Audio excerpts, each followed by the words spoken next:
25/5/2026 रिखरे आमर अनिल कुमार पंडा जी कि आमर पुईतला ब्लॉक रे डाटा एंट्री ऑपरेटर भाव काम करती सी ब्लॉक रु फेरला बेलू ताकू 4 जन युवक आमर टांकुल पदर रेलवे क्रॉसिंग पाखे अटकई एवं तांको फोर्सिबली सेठारु नहीं तांको मोबाइल आउ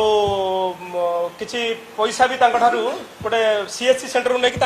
एटीएम कार्ड थ्रू रे 80,000 टंका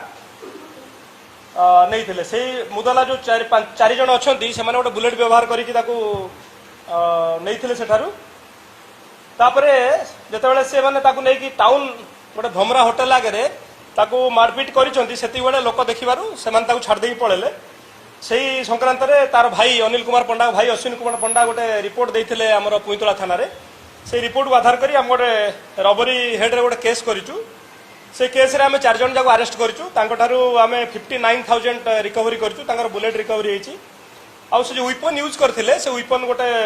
एक्स सेडा को भी आमे जब्त करिचु तदंत जारी रही रिपोर्ट हला आमे इमीडिएट फास्ट जे मेन अक्यूज अछि तार ना होची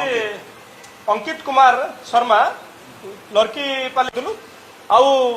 पर मुहूर्त 3 जन मुदला को अरेस्ट कर